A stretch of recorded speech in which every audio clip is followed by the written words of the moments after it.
Então, nós vamos falar sobre métodos de análise dos ácidos nucleicos, DNA e RNA.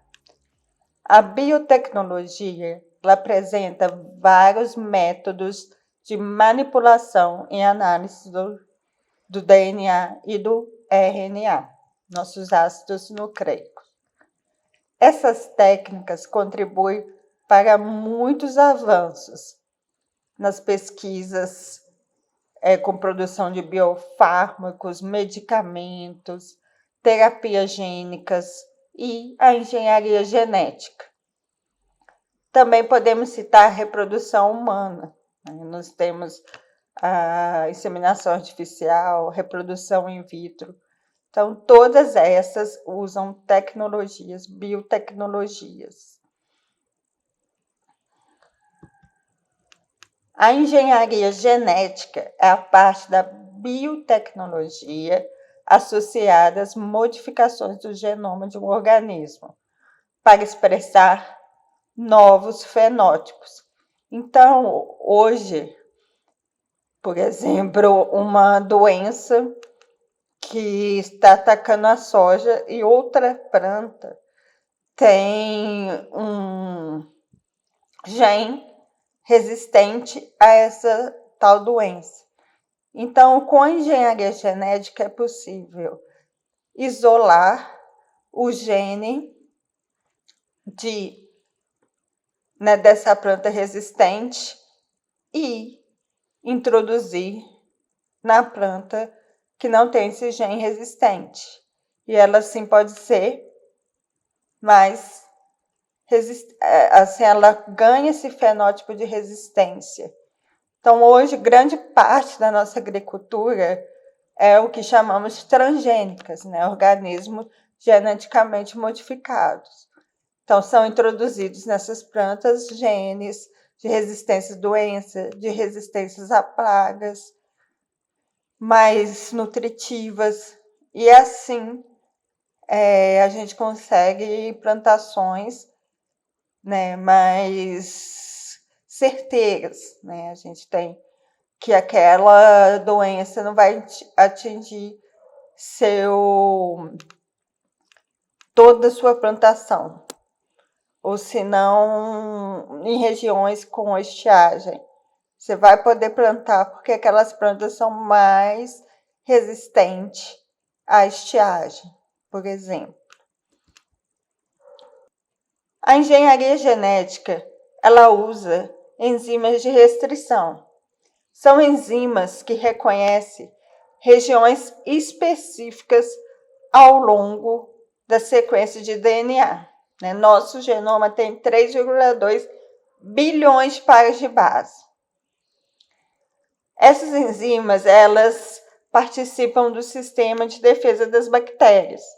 Existem mais de 800 tipos dessas enzimas. Elas reconhecem sequências palindrômicas. O que é isso? São aquelas sequências de nucleotídeos que, lidas no sentido 5', 3', são iguais nas duas fitas de DNA complementar. Então, a gente pode ver aqui na figura. Lendo 5', 3', eu tenho adenina, guanina, citosina, timina e timina. E na segunda fita, lendo 5', 3', eu tenho adenina, guanina, citosina, timina, timina. Então, essas são chamadas regiões palindrômicas. E essas enzimas de restrição reconhecem essas regiões. Uma das primeiras enzimas de restrição a ser isolada foi na bactéria Escherichia coli. Geralmente, essas enzimas, elas têm um nome do organismo onde elas foram encontradas. Igual a enzima EcoR1, ela reconhece esse tipo de sequência palindrômica que está representada na figura. Então, cada molécula de DNA que é reconhecida essas sequências, essa enzima de restrição ela vai crivar e assim gerar vários fragmentos do DNA em diferentes tamanhos. Cada enzima de restrição, ela reconhece apenas um ou dois sítios de restrição. Quando elas encontram essa sequência alvo, elas farão um corte com a crivagem na dupla hélice de DNA. Então, essas setas aí é a região reconhecida, essa sequência toda é reconhecida pela enzima, e o corte, a crivagem, é feito entre adenina e guanina, no caso da EcoR1. Então, toda vez que ela reconhecer essa sequência, ela vai crivar entre a adenina e a guanina.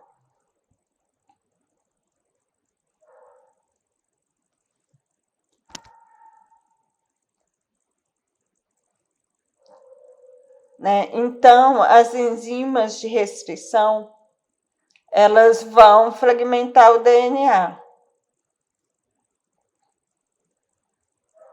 E as terminações, elas podem ser de diferentes modos. Quando a terminação é com pontas adesivas, é mais fácil para praticar engenharia genética, para ligar uma sequência do DNA exógeno com o do vetor. Esse material genético, tanto do vetor quanto da sequência alvo, elas têm que ser cortadas com a mesma enzima, porque elas vão gerar extremidades adesivas. E isso facilita o pareamento dessas sequências de organismos diferentes, porque vão ser complementares.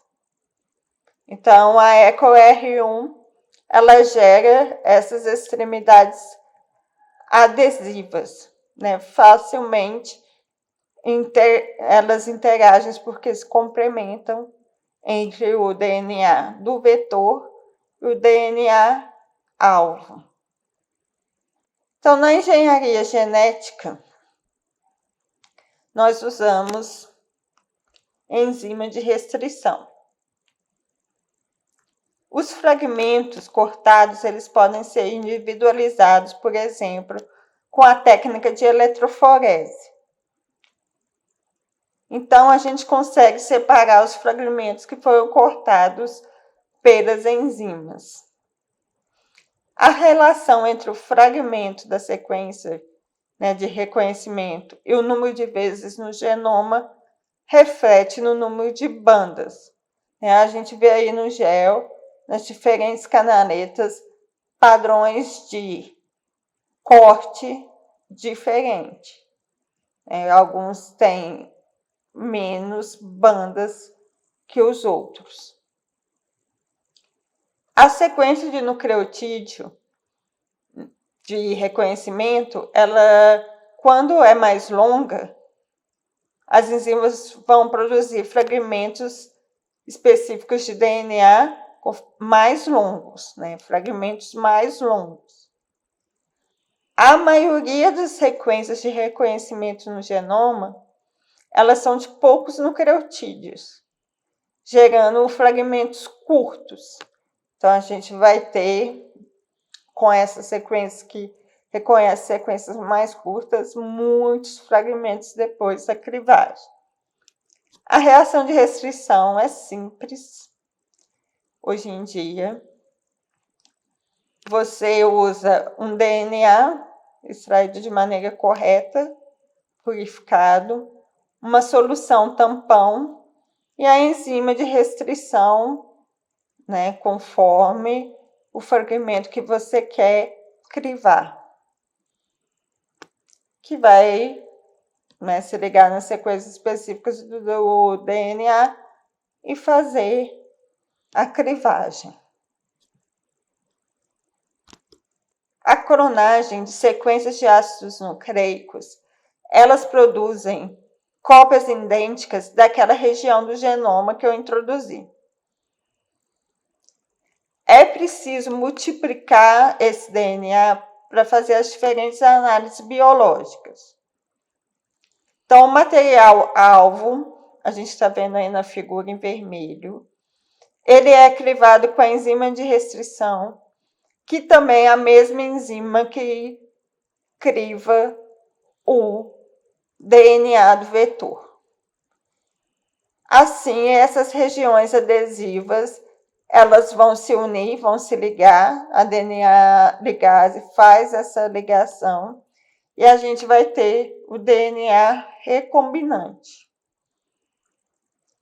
No processo de clonagem, esse DNA, dentro do vetor, é inserido dentro de hospedeiros para fazer a multiplicação desse DNA-alvo. Quando você tem uma coleção de clones de fragmentos de DNA do genoma inteiro, nós chamamos de biblioteca genômica. Então, no início da engenharia genética, se falava muito em biblioteca genômica e em biblioteca de cDNA, depois da descoberta da transcriptase reversa. Então, a biblioteca de cDNA é formada a partir de RNA mensageiro. O RNA mensageiro é linear e facilmente degradado. Então, com a transcriptase reversa, a gente consegue replicar aquela fita de mRNA que fica mais estável para ser trabalhado nas análises genéticas. O processo de clonagem, ele não é automatizado e requer vários dias para a replicação dos clones, que a gente tem que transformar os clones, introduzir no hospedeiro, multiplicar aqueles genes, em meio de cultura e depois ter o seu DNA-alvo para análise em DNA. Quando você faz organismos modificados, geneticamente modificados, esses vetores vão ser introduzidos em plantas ou animais para produzir um fenótipo novo. Então, quando você usa a clonagem inserido dentro de um organismo vivo, então você vai produzir os transgênicos. Hoje a gente tem tomate, soja, vários alimentos que são transgênicos. E também nós temos animais. Nos animais podem ser incluídos genes, por exemplo, para produzir um leite mais nutritivo, ou leite com uma enzima que pode curar uma síndrome. Então, aos poucos, essas pesquisas vão avançando, mas na agricultura a gente já tem muitos alimentos transgênicos. Então, muito da nossa alimentação em geral é feita com alimentos transgênicos. Seu bolo, seu biscoito é feito a partir dessas plantas, dessas culturas transgênicas. Outra técnica da biotecnologia é a hibridização. Uma das primeiras hibridizações testadas se chamou teste de Fish. Nesse caso, as células de câncer, elas eram comparadas com células de pessoas que não tinham câncer. No teste de Fish, verificava se as células do câncer têm ou não um número anormal de determinado gene. Essa técnica era feita com lâmina com fluorescente analisadas em microscópio. O patologista ele examinava essas células de câncer para checar quantos genes existiam em comparação a outros genes normal. Então, foi identificado um gene, por exemplo, o ER2, ligado ao câncer. Você pega o DNA de uma pessoa normal, sem câncer, e pega o DNA e fragmenta de uma pessoa com câncer. E nisso existiam moléculas de DNA complementares, né? As fitas que você fragmentou, elas se ligavam, que é o efeito de hibridização. Depois eram feitas a lavagem, a remoção do excesso dessas sondas, né, essas sequências fluorescentes, e no microscópio fluorescente eram analisadas, né, a diferença.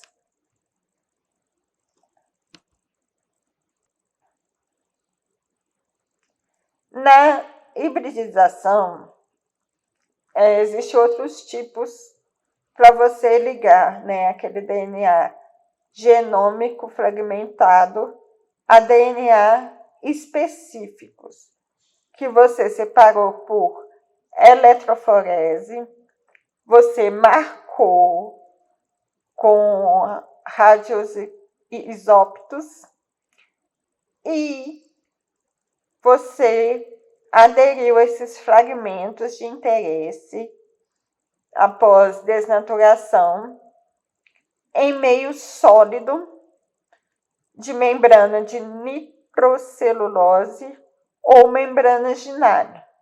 Então, você tem esse DNA-alvo que você amplificou numa base sólida.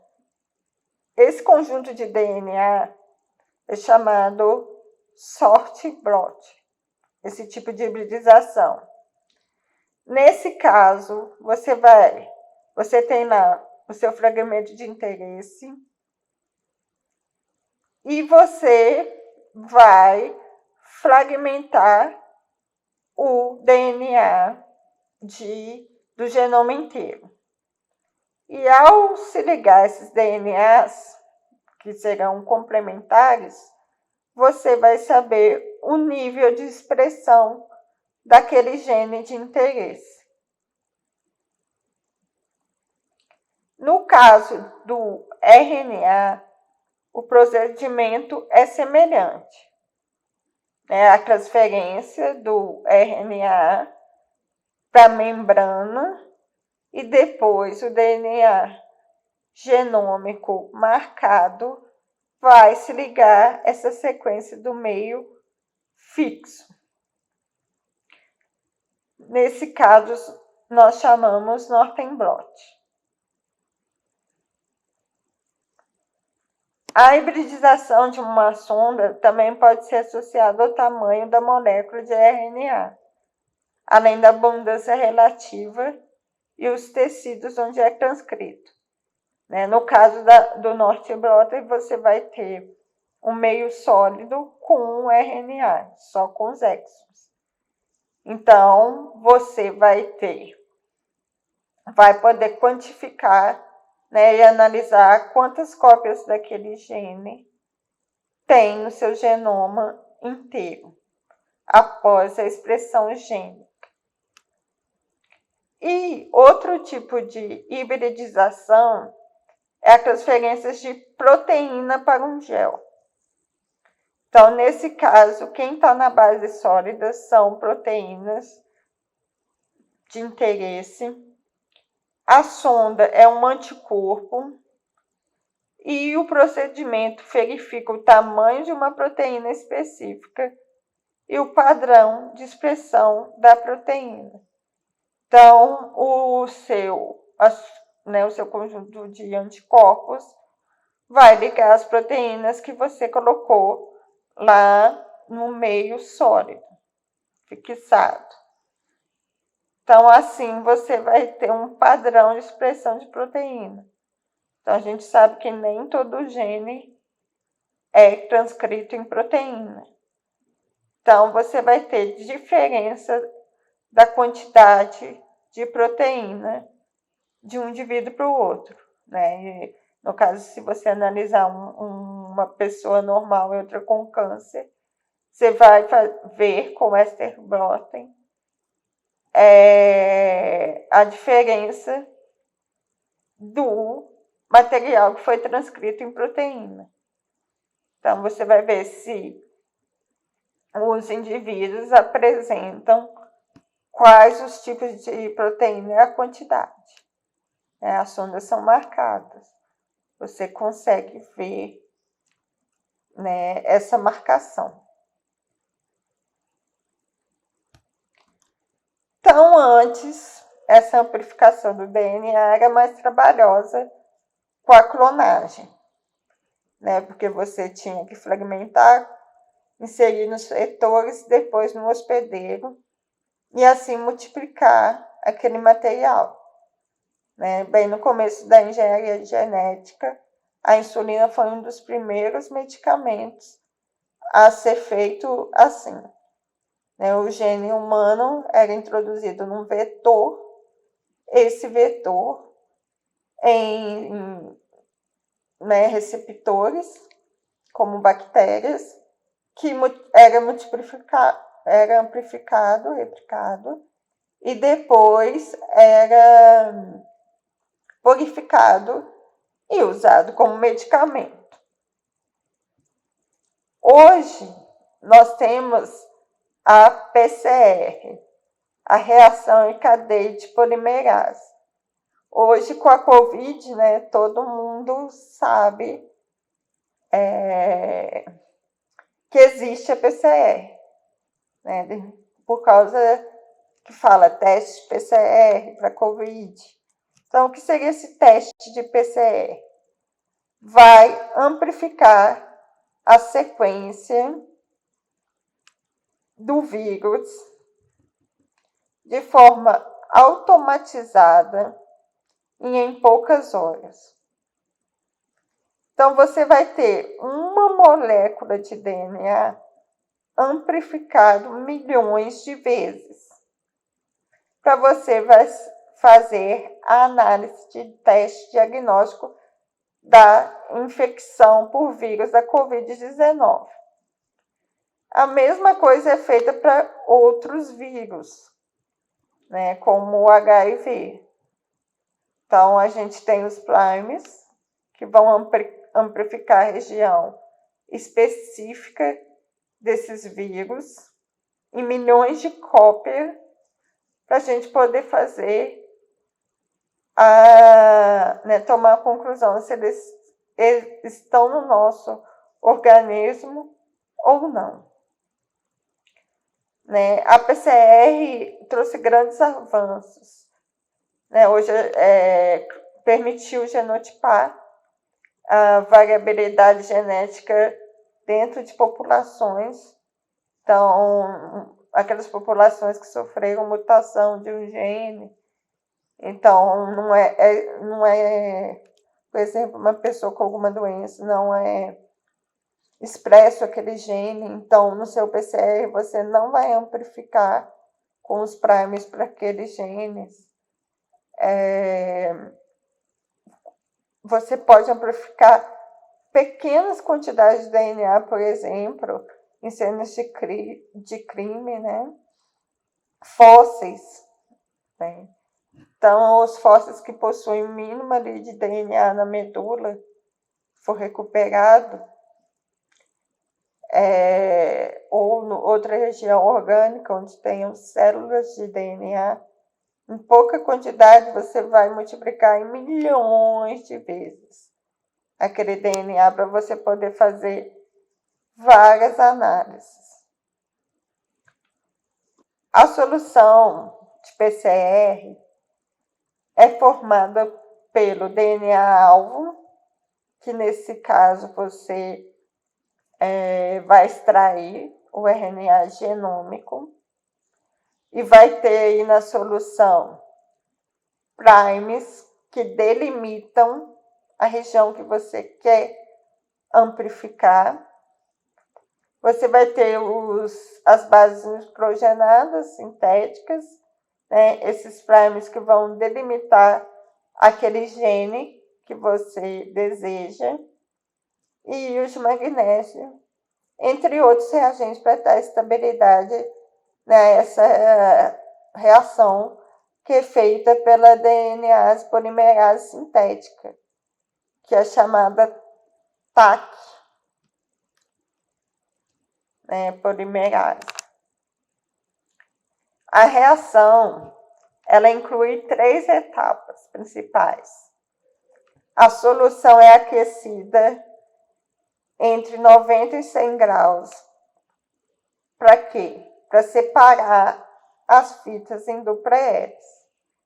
Então, você vai ter 2 fitas complementares que depois vão ser amplificadas pela ataque polimerase em temperaturas entre 30 e 65 graus. Então, isso vai depender do primer, do tamanho da sequência. Né? Nessa fase, os primers são ligados a regiões complementares, aquele gene-alvo que você quer amplificar.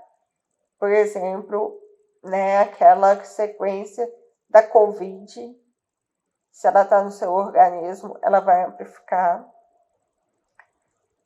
E o terceiro passo, a solução é aquecida por 1 minuto, em geral, a 72 graus. Para quê? Para a ação da TAC polimerase, para fazer a polimerização da fita complementar que foi desnaturado. Essa reação é repetida por muitos ciclos, ocorrendo assim a amplificação exponencial do material genético. Então, você vai ter 1 bilhão de moléculas, por exemplo, em 30 ciclos, que é mais do que suficiente para você fazer diferentes tipos de análise.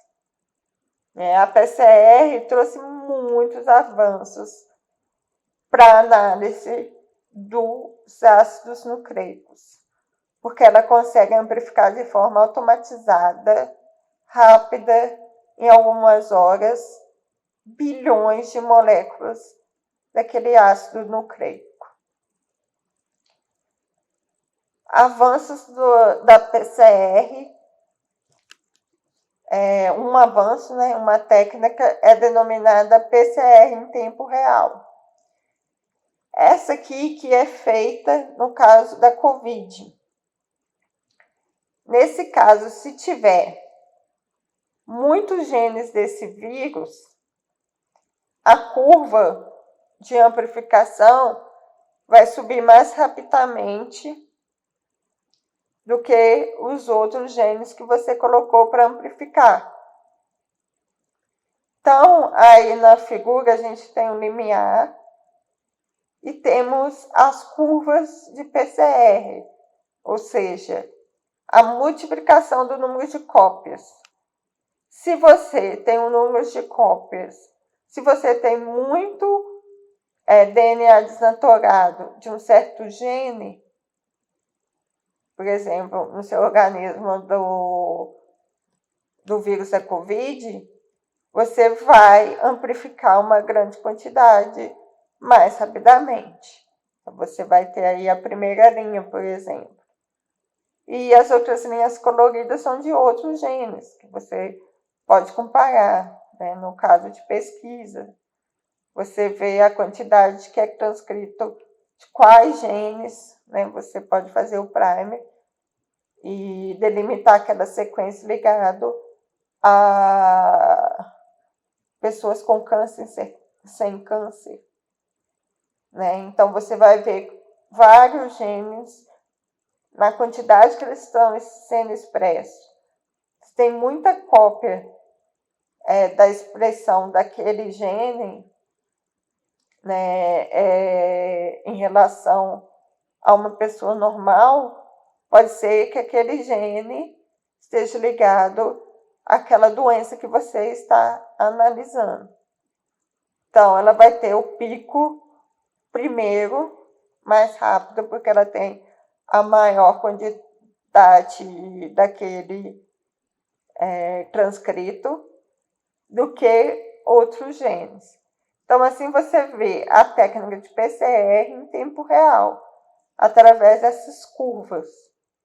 Então, nesse caso, permite identificar o nível de expressão gênica em diferentes células e em diferentes condições, né, através do cDNA. Então, nosso RNA nos exons, pela transcriptase reversa, vai ser amplificado em cDNA, e na sequência de RT-PCR, a gente vê a diferença de expressão de alguns genes, né, pré-determinados, que são ligados diretamente à expressão gênica.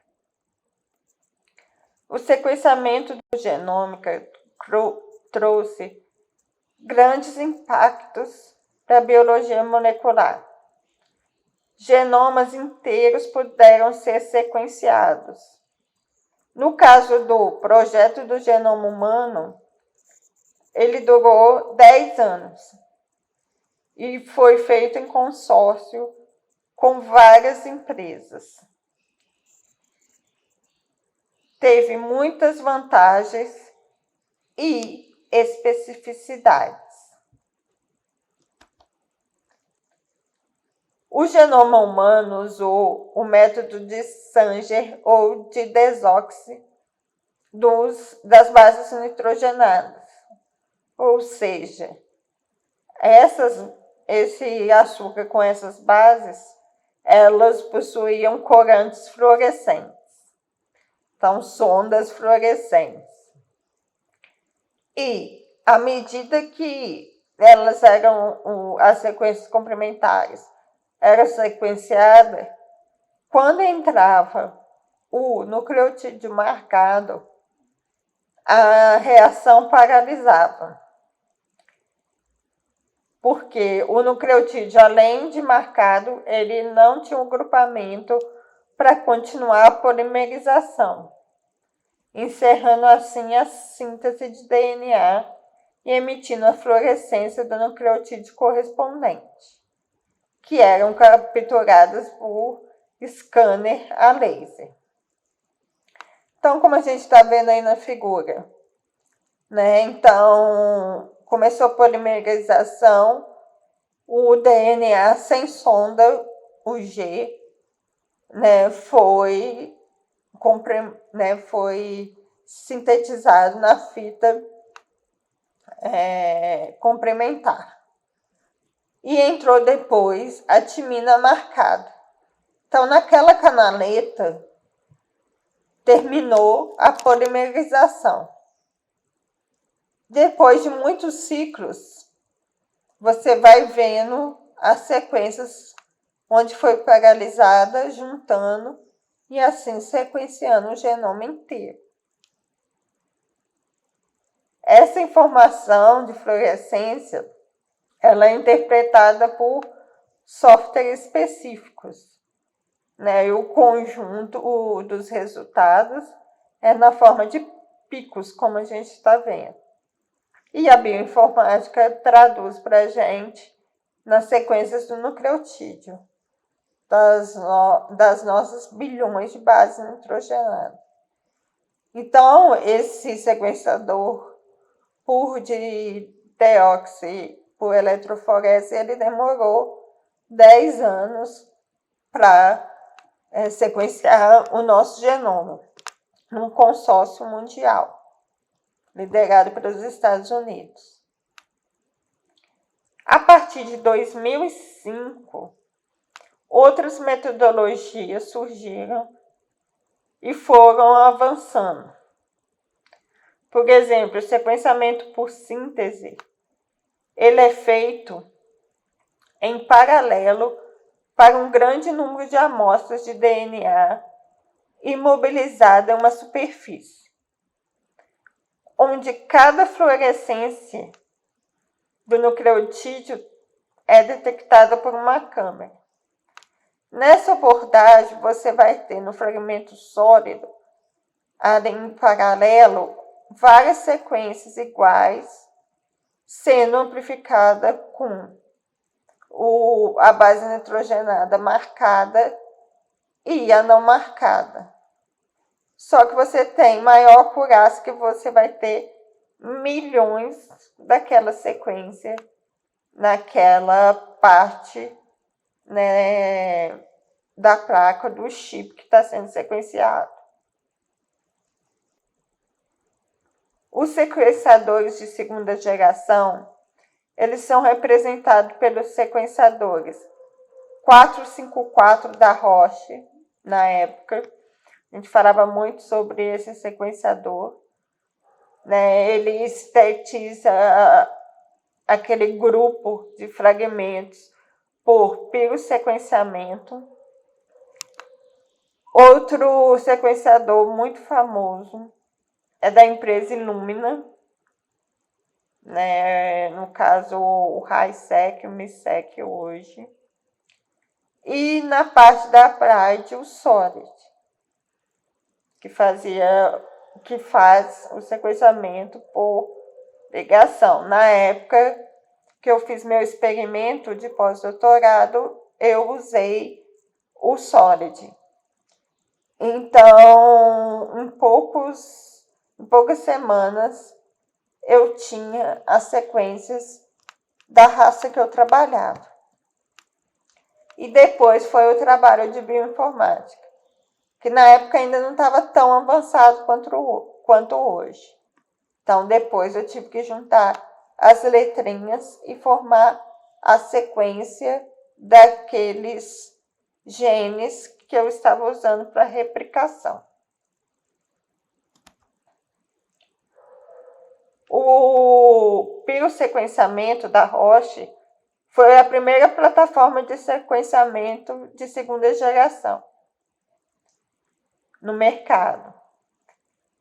Essa tecnologia ela causou bastante impacto, pois dispensava a necessidade de clonagem prévia dos fragmentos e a PCR era feita em moléculas únicas de emulsão. Então, você tinha dentro daquela gotícula milhares de cópias do mesmo fragmento. Então, dentro daquela região, você tinha a sequência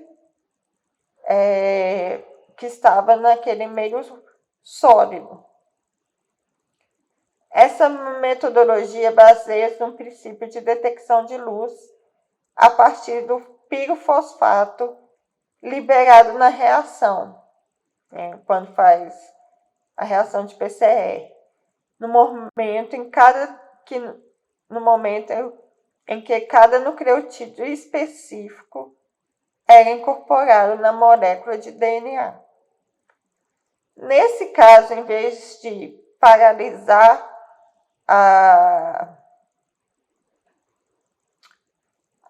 quando paralisava a reação, então era liberado esse pirofosfato, que era detectado pela máquina e com isso gerando as informações da Roche para o sequenciamento.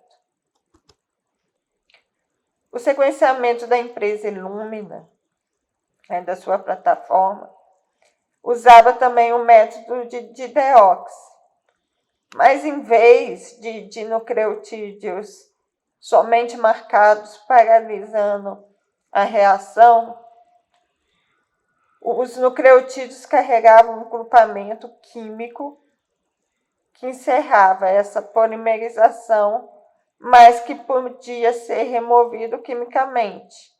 Com isso, aumenta a acurácia do sequenciamento. Assim que o grupamento era removido por uma enzima,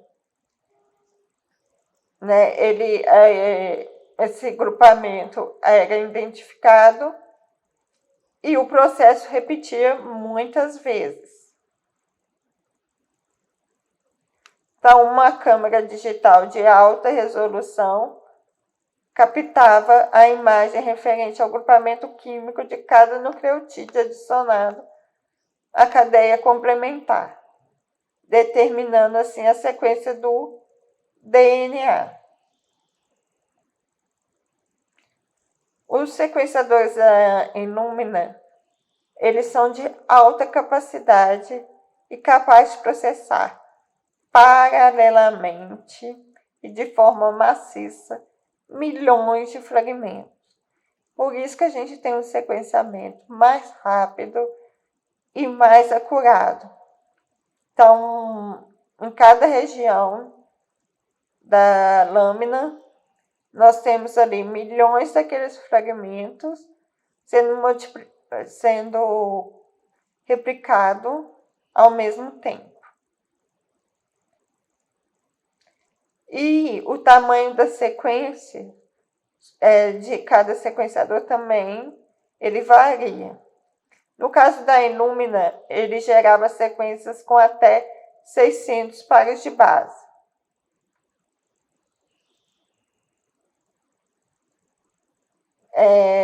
No auge da sua capacidade, ele permitia sequenciar 15 milhões de moléculas de DNA em paralelo.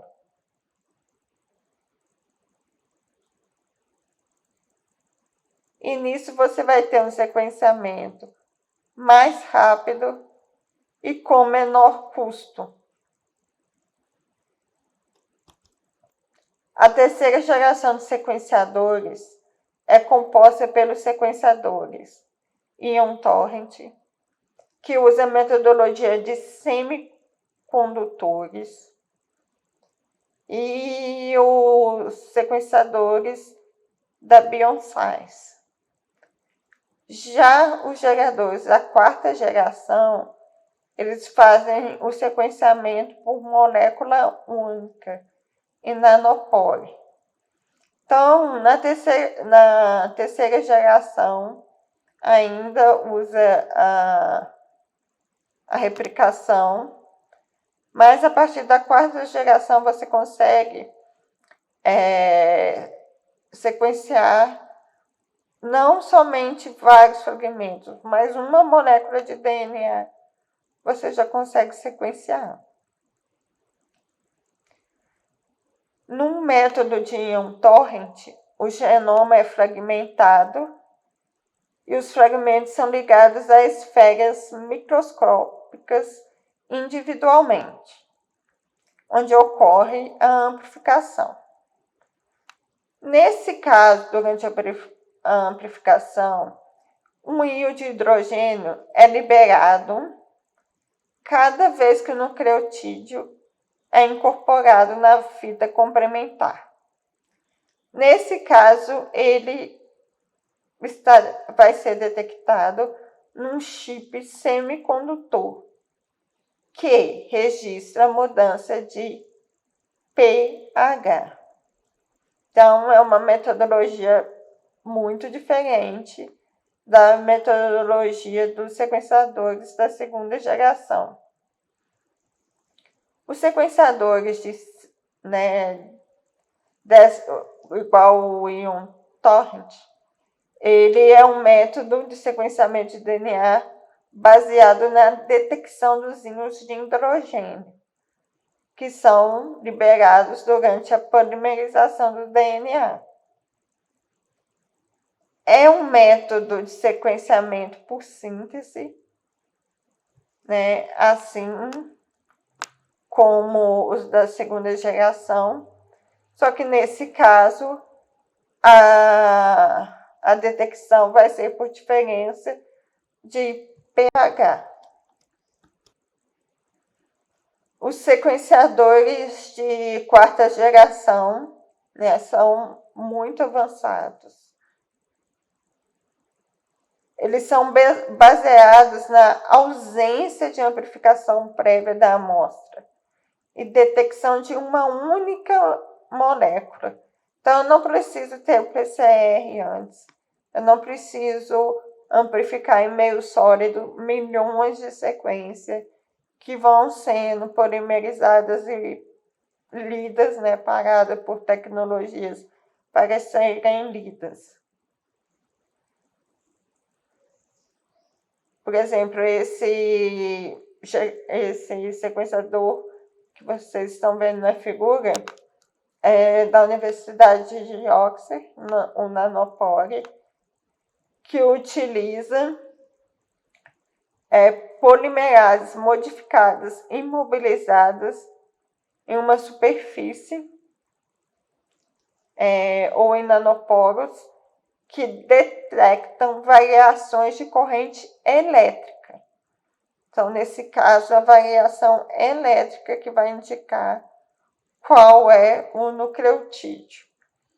Então, são tecnologias que estão avançando, estão em desenvolvimento. O mercado de sequenciadores é praticamente dominado pelos sequenciadores da Illumina. Porém, essa nova tecnologia de nanopore vem cada vez mais sendo estudada e desenvolvida.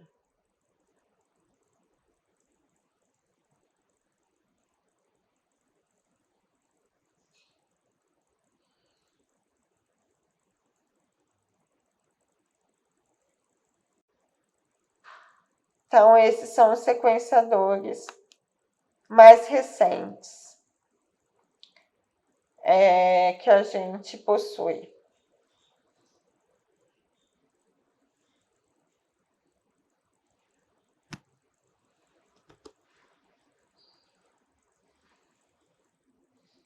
E a genotipagem dos polimorfismos ao longo dos nucleotídeos, né, existem aparelhos específicos.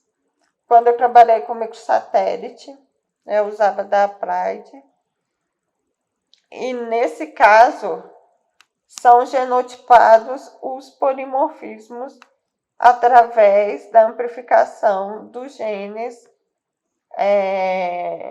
que delimitam os microsatélites, né, os marcadores. Nesse caso, a gente fazia o mapeamento dos marcadores na sequência do DNA. Esse tipo de genotipagem foi muito usada em estudos de polimorfismo entre os organismos. O meu experimento, por exemplo, foi a diferença entre animais puros e comerciais e animais nativos. Então, nisso eu conseguia genotipar os microsatélites conhecidos depois do sequenciamento. Então, eu tinha conhecimento de quais microsatélites iam ser amplificados e a diferença entre eles era a quantidade de repetições entre as regiões franqueadoras. Então, eu tinha o prime para aquele certo microsatélite e a variação era no número de repetições entre os indivíduos. Se esses marcadores microsatélites estavam dentro ou próximo à região da sequência do genoma do DNA, eles existem aos milhares, na sequência de 3,2 bilhões. Nesse caso, a gente podia estudar a diferença entre essas raças, no caso de marcadores. A genotipagem, né, ainda é usada muito para testes de paternidade. Então, a gente tem padrões de marcadores que são analisados para dar o resultado de paternidade. Por exemplo, a gente também pode usar para ver a diferença entre espécies em relação ao mesmo microsatélite. Então, é usado ainda para paternidade, mas em vez de microsatélite, hoje a gente tem o uso de SNP. Então, hoje a gente tem painéis de SNP que conseguem identificar se o indivíduo, né, se o pai é mesmo compatível com aquele filho, né, que ele está esperando o resultado. Então, a genotipagem para a paternidade é essencial para os estudos genéticos de marcadores de microsatélite, né, foi muito usado. Em espécies que têm pouca informação, a genotipagem é um bom começo. E a gente lia a saída do ABI pela fluorescência também. Então, a gente fazia uma reação com múltiplos microsatélites com diferentes cores, marcado com diferentes cores. Então, o sequenciador para genotipagem liberava os picos, como no método de Sanger, que os picos eram correspondentes ao número de repetições do microsatélite. Então, a genotipagem, né, na paternidade é uma ferramenta muito importante. Então, aqui eu deixei algumas literaturas, também tem no texto base. Eu desejo bons estudos.